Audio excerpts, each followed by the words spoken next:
Record. बिस्मिल्लाहिर्रहमानिर्रहीम। Dear students, अस्सलाम वालेकुम। नवीद साबरी है। स्टूडेंट्स, आज इंग्लिश का एक बहुत ही important topic synthesis of sentences ये हमारे सामने है, जिस पे हम बात करेंगे। बेसिकली हमें पहले तो ये कॉन्सेप्ट लेना है कि ये टॉपिक है क्या। क्योंकि बहुत सारे स्टूडेंट्स जो हैं वो ये टॉपिक देख के हैरान हो जाते हैं, क्योंकि उन्होंने कभी किसी बुक में, कभी किसी लेक्चर में, कभी आम किसी टीचर की जो है ना वो इंस्ट्रक्शंस में, बातों में इस टॉपिक का नाम ही नहीं सुना होता। और जिसकी वजह से जो है ना वो ये सुन के जो है ना उनको एक नया सा लगता है। तो यस, ये एक ऐसा टॉपिक है जो नया तो हम किसी भी तरह नहीं कह सकते, लेकिन ये जरूर है कि वो आमतौर पर डिस्कस नहीं किया जाता। बट ये हमारी डिस्कशन का पार्ट बहुत इंपॉर्टेंटली होगा। अच्छा, अब ये टॉपिक है क्या? टॉपिक है जी, combination of a number of simple sentences into one new sentence। यानी कि एक सेंटेंस बनाना, एक लंबा सेंटेंस बनाना, छोटे छोटे छोटे कुछ सेंटेंसेस को ज्वाइन करके। ठीक है। शुरू शुरू में जब बिगनर्स होते हैं ना, राइटर्स, तो उनको ये सेंटेंस बनाने की इस तरह से जरूरत नहीं पड़ती। फिर आहिस्ता आहिस्ता जब आगे से आगे आपकी राइटिंग स्किल्स चलती हैं और आप इस लेवल पे आ जाते हैं कि छोटे छोटे सेंटेंसेस बना के आप अपने पैराग्राफ्स और अपने एसेज वगैरह लिख पा रहे होते हैं, तो फिर आपके ऊपर एक ऐसा पॉइंट आता है कि जब अब आपको अपनी राइटिंग को स्टाइल देना है, अपनी राइटिंग में वैरायटी लानी है, अपनी राइटिंग को ज्यादा सॉलिड राइटिंग बनाना है।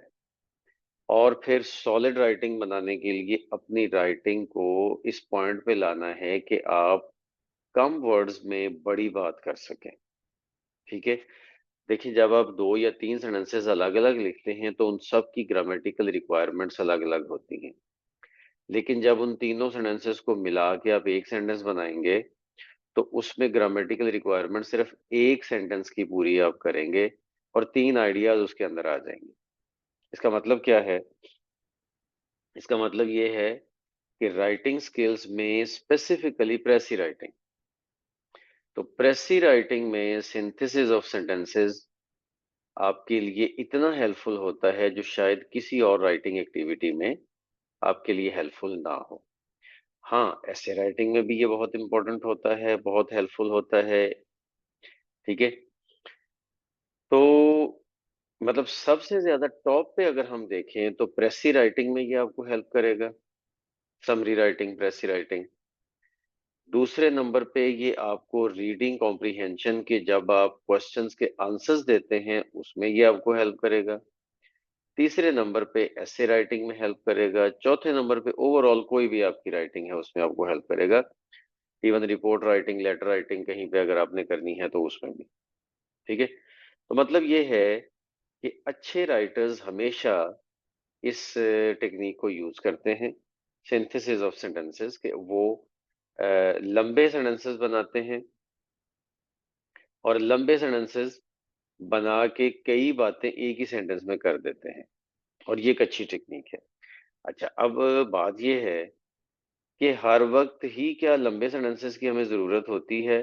तो नो, हर वक्त हमें लंबे सेंटेंसेस की जरूरत नहीं होती, लेकिन जहां जरूरत होती है वहां हमें इस काबिल तो होना चाहिए कि हम बना पाए। ठीक है ना? मतलब अब ये समझ लें कि ये टॉपिक उस पॉइंट पे है, उस पॉइंट पे आपकी हेल्प करता है कि जब आप छोटे सेंटेंसेस तो बनाने के काबिल हैं, लेकिन उन सेंटेंसेस को, उन आइडियाज को ज्वाइन करके लंबे सेंटेंसेस बनाने के काबिल आप नहीं हैं, तो ये टेक्निक्स आपकी हेल्प करेंगी। तो इसका मतलब बेसिक आइडिया ये है कि आप छोटे छोटे कुछ आइडियाज को, कुछ सेंटेंसेस को मिला के जब लॉन्ग सेंटेंसेस बनाते हैं, जब लॉन्ग सेंटेंसेस बनाते हैं तो उस वक्त सिंथेसिस ऑफ सेंटेंसेस आपकी हेल्प करता है ये टॉपिक। और इसके बहुत सारे वेज हैं। और ये वैसे तो और भी हैं, लेकिन ये 8 ऐसे वेज हैं, ये 8 ऐसे तरीके हैं कि अगर आप इनको फॉलो करेंगे तो यू विल सी कि आप इनमें से कहीं ना कहीं किसी ना किसी मेथड की हेल्प आपको मिल रही होगी जब आप डिफरेंट सेंटेंसेस को ज्वाइन कर रहे होंगे, दो या दो से ज्यादा सेंटेंसेस को ज्वाइन करेंगे तो इस तरह से।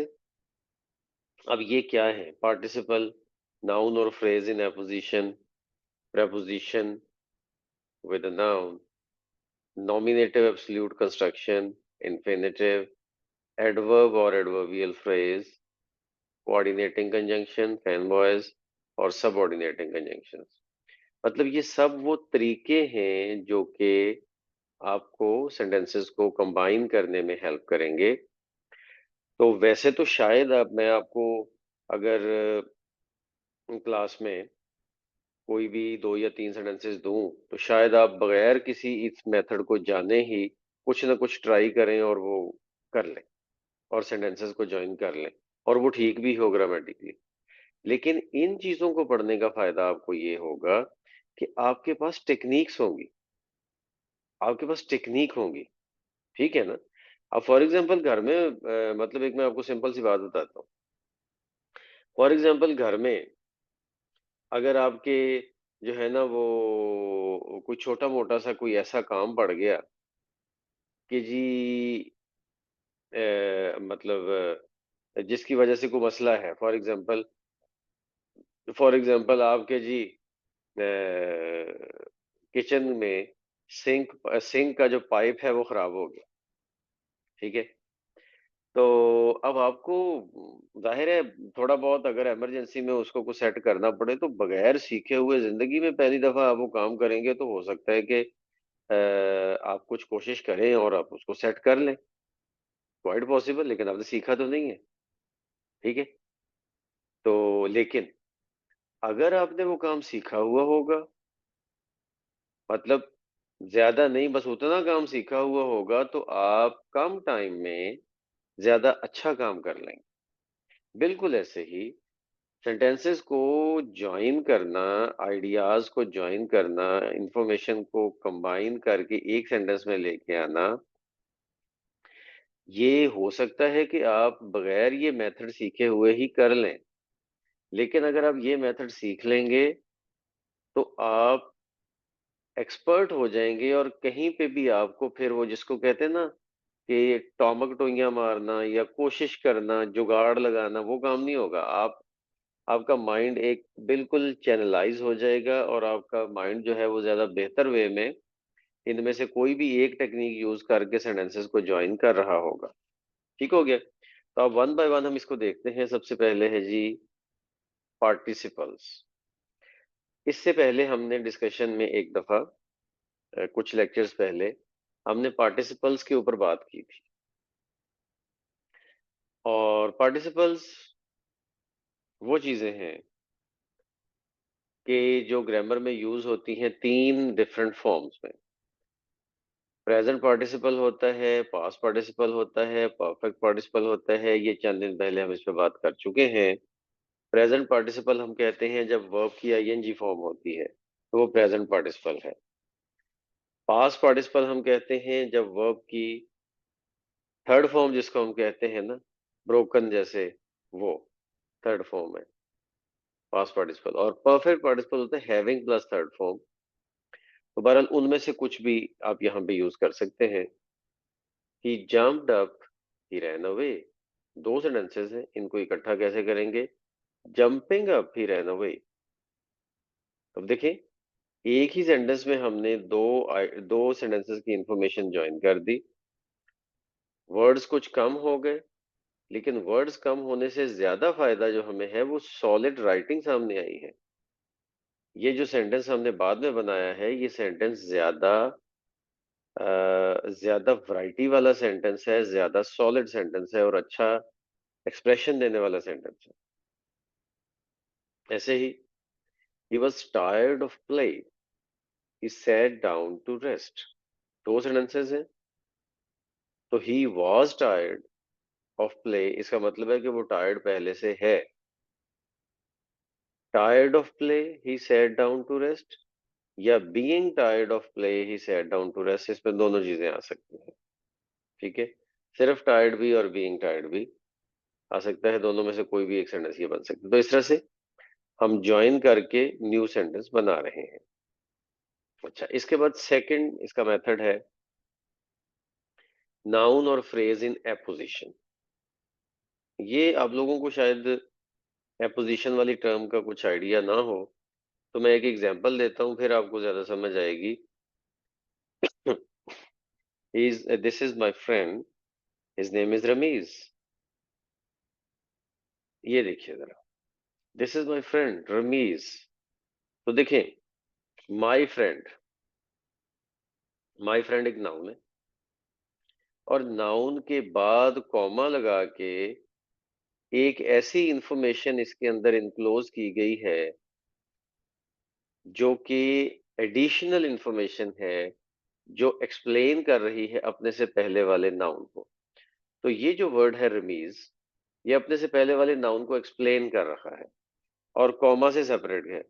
इस तरह से अगर कोई नाउन इस तरह से आ जाए जैसे रमीज आ रहा है, या इसकी जगह पे फ्रेज आ जाए, फ्रेज का मतलब कोई ग्रुप ऑफ वर्ड्स भी हो सकता है, तो वो भी फ्रेज इन अपोजिशन भी हो सकता है। अब देखें ना, एक दो लॉन्गर सेंटेंसेस को हमने ज्वाइन करके एक सिंगल सेंटेंस बना दिया। ऐसे ही एक और एग्जांपल देख लें। Buddhism is a great religion, Buddhism was founded about 25 years ago। ठीक है, तो देखें इसमें 25 years ago, दो सेंटेंसेस जरा देखिए। Buddhism a great religion was founded about 25 years ago। देखिए ना, इंफॉर्मेशन भी ज्वाइन हो गई और सेंटेंस भी शॉर्ट हो गया। और अब ये जो अ ग्रेट रिलीजन है, ये फ्रेज इन एपोजिशन है। रमीज वाला जो फर्स्ट वाला था, ये नाउन इन एपोजिशन है, ये फ्रेज इन एपोजिशन है। ठीक है, तो ये भी एक बड़ी सॉलिड टेक्निक है अपने सेंटेंसेस को कंबाइन करने की। और जरूरी नहीं है कि दो ही सेंटेंसेस हो, दो से ज्यादा सेंटेंसेस भी इन तरीकों से ज्वाइन हो सकते हैं। मैं जो फिलहाल एग्जांपल्स दे रहा हूँ वो दो सेंटेंसेस को लेके ही दे रहा हूँ, ताकि ज्यादा कॉम्प्लेक्सिटी आपके सामने ना आए। अच्छा, नेक्स्ट मेथड है जी प्रेपोजिशन विद अ नाउन और जेरंड। अच्छा, याद रखें जेरंड होता है आईएनजी फॉर्म जो नाउन के तौर पर यूज हो। ठीक है, तो हम इसको नाउन इक्विवेलेंट भी बोलते हैं। लैंग्वेज में बहुत सारी ऐसी चीजें हैं जो नाउन इक्विवेलेंट हैं, उनमें से जेरंड एक है। ठीक है, तो जेरंड और नाउन समझ लें एक ही बात है, जेरंड नाउन की टाइप ही है, आप ये समझ लें। तो अगर आप सिंपली इसको इसका इस तरह से आइडिया को समझ लें कि preposition with the noun, तो भी बात एक ही है। The moon rose, their journey was not ended। अब इसको जरा इकट्ठा देखें। The moon rose before the end of their journey, इसमें before preposition है और the end जो है वो noun है जिसके साथ preposition लगी है, और ये सेंटेंस कंबाइन हो गया। ऐसे ही he has failed many times, he still hopes to succeed।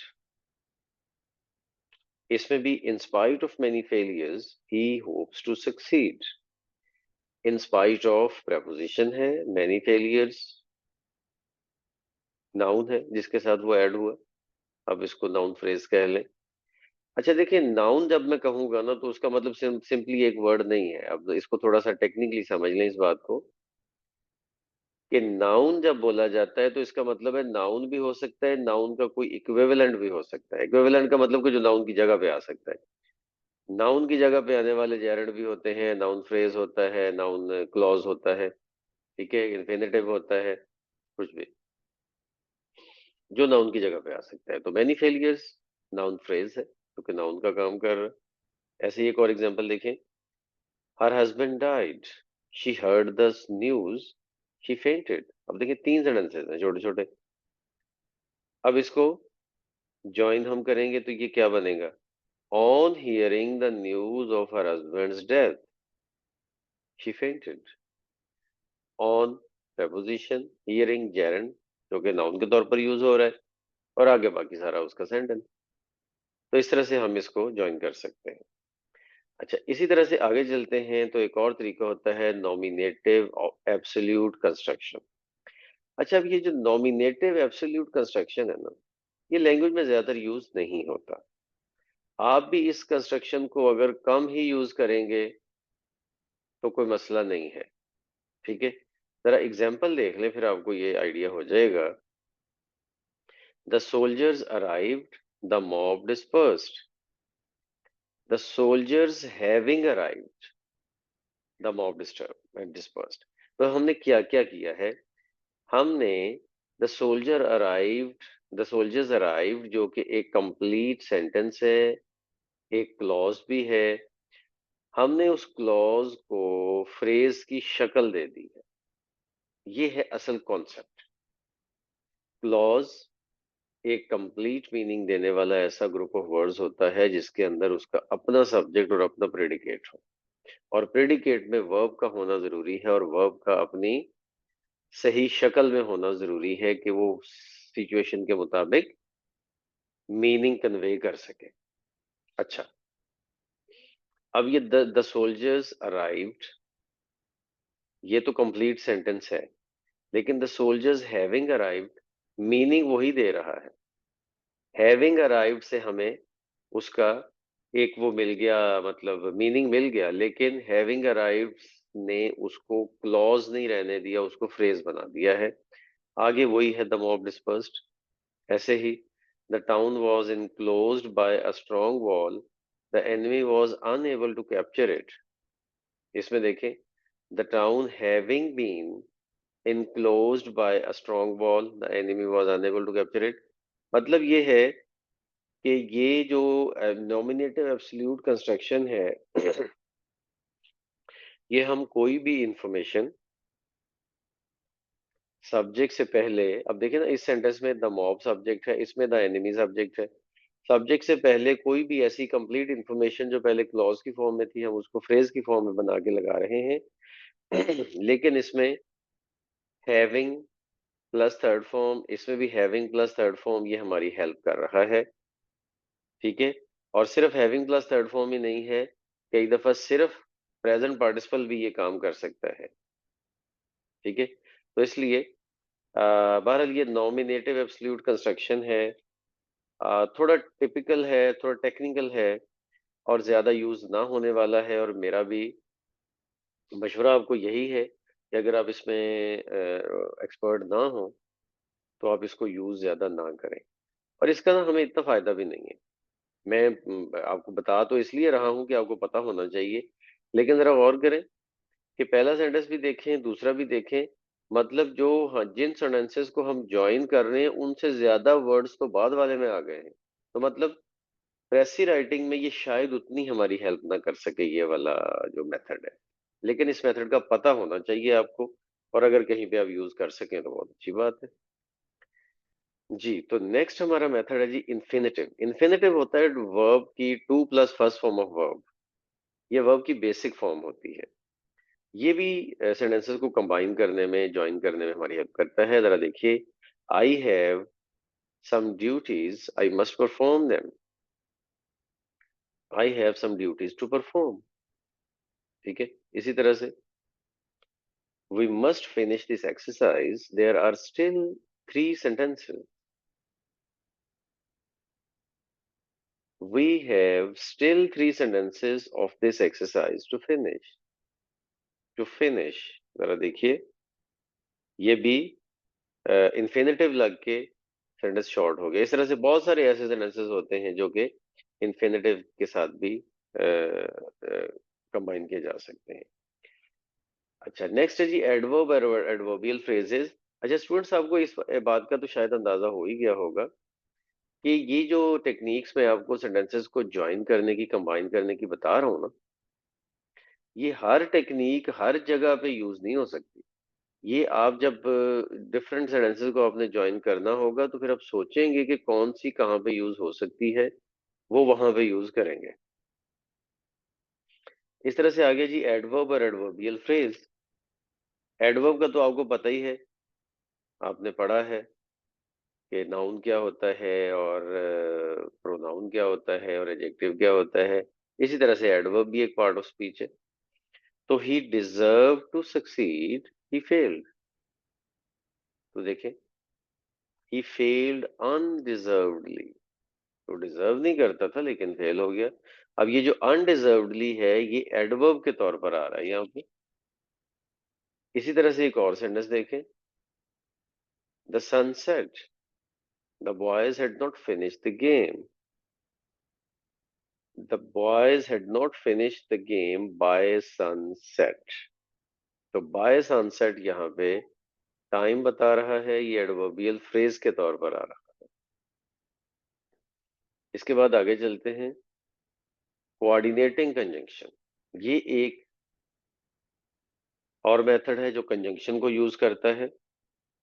और फैन बॉयज का नाम वर्ड आपने सुना होगा। फैन बॉयज से 7 कोऑर्डिनेटिंग कंजंक्शंस बनते हैं, फॉर, एंड, नॉर, बट और येट, सो। यानी कि इन सातों के जो फर्स्ट लेटर हैं, उन फर्स्ट लेटर को हम ज्वाइन करेंगे तो हमारा ये फैन बॉयज वाला वर्ड बनेगा। इसका मतलब ये हुआ कि कोऑर्डिनेटिंग कंजंक्शंस जो हैं वो यही 7 हैं फैन बॉयज वाले कोऑर्डिनेटिंग कंजंक्शंस। अच्छा, तो कोऑर्डिनेटिंग कंजंक्शंस को यूज करके भी हम बना सकते हैं, यानी कि यही 7 फैन बॉयज वाले जो वर्ड्स है ना, यही कोऑर्डिनेटिंग कंजंक्शंस है, इनके अलावा और कोई नहीं है। फॉर, एंड, नॉर, बट और येट, सो। इन सातों में से कोई भी एक हम ज्वाइन करने के लिए यूज कर सकते हैं। जैसा कि example, he is a fool, he is a knave. Knave का मतलब होता है डिसेप्शन में आने वाला, धोखा देने वाला। जरा देखिए, इसको ज्वाइन करने के लिए आप एंड या बट को किस तरह से यूज कर रहे हैं। ही is a fool and a नेव, तो एंड से ज्वाइन किया। अच्छा, सेकंड वाला तरीका भी हो सकता है, he is both a fool and a knave. थोड़ा सा डिफरेंट बोथ वाला टच मिल गया लेकिन मीनिंग फिर भी वही है। He is not only a fool but also a knave. इसमें भी एक डबल कंजंक्शन का टच मिल गया लेकिन बेसिक मीनिंग वही है। He is a fool as well as a knave. As well as एक ऐसा वर्ड है जो एंड का मीनिंग तो देता है लेकिन डिफरेंट वर्ड है। बहरहाल ये भी यहाँ पे यूज हो रहा है, ये फैन बॉयज में तो नहीं आता। ऊपर जो हमने एंड और बट यूज किए हैं वो फैन बॉयज में आते हैं, but as well as fan boys में तो नहीं आता, लेकिन बहरहाल ये सेंटेंस को ज्वाइन करने में हमारी हेल्प कर सकता है। He is slow, he is sure. He is slow but he is sure, मतलब वो स्लो है लेकिन वो यकीनन कामयाब होगा और वो पहुंचेगा, जो भी मंजिल है वहां पे पहुंचेगा। स्लो जरूर है लेकिन वो कामयाब जरूर होगा। तो कंट्रास्ट का मीनिंग आया तो बट आ गया। ऐसे ही एक और example, Abdullah is ill, he can not study, he still attend school. इन तीनों सेंटेंसेस को ज्वाइन करेंगे तो Abdullah is ill and he can not study, yet he still attend school. अच्छा, देखिए दो बातें आपस में कनेक्टेड है। पहले वाली कि वो इल है और वो पढ़ नहीं सकता, बीमार है, पढ़ नहीं सकता। आगे कॉन्ट्रास्ट आ गया और वो छोटा सा कॉन्ट्रास्ट है। अगर ज्यादा बड़ा कॉन्ट्रास्ट हो तो हम ये बट के साथ लिखते हैं, छोटा कंट्रास्ट हो तो येट के साथ उसको बताया जाता है। तो Abdullah is ill and can not study, yet he still attend school. तो येट का जो उर्दू में मीनिंग हम फिर भी का मीनिंग लेते हैं इसमें, जिसके साथ हम इसको अटैच करते हैं। और इसके साथ ही स्टूडेंट्स जो हमारा लास्ट वाला मेथड है वो उसकी तरफ आते हैं। वो है जी सबऑर्डिनेटिंग कंजंक्शन। सबऑर्डिनेटिंग कंजंक्शन भी कंजंक्शन है, लेकिन फैन बॉयज के अलावा जितने भी कंजंक्शंस होते हैं उनको हम सबऑर्डिनेटिंग कंजंक्शन कहते हैं। He may be innocent, I do not know, I do not know whether he is innocent, तो यहाँ पे वेदर आ गया।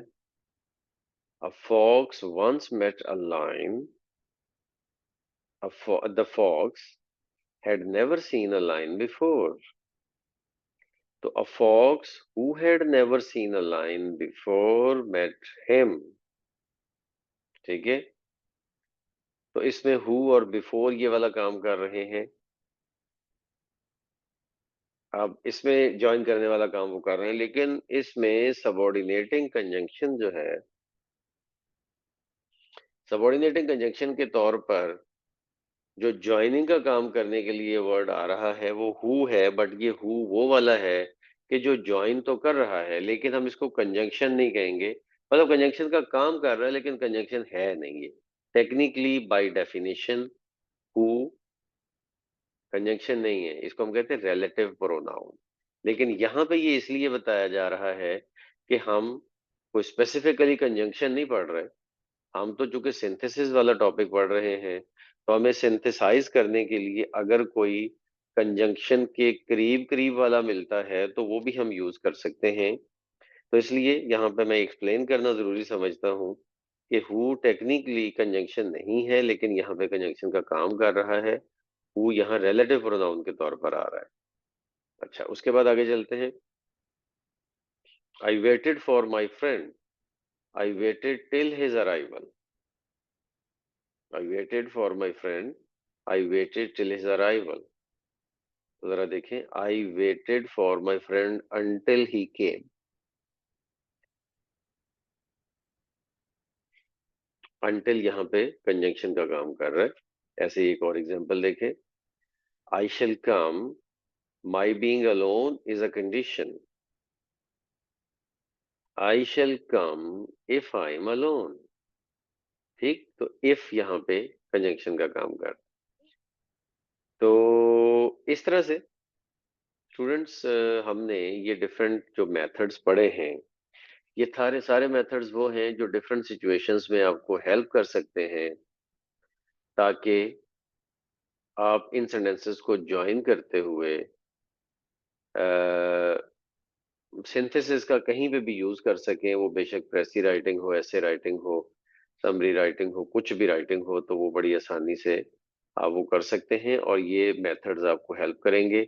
मतलब ये ये तरीका अगर आप सही तौर पर यूज करना सीख गए तो आप माशाल्लाह बहुत अच्छे राइटर्स बन जाएंगे। आज के लिए इतना ही। Thank you. Allah Hafiz.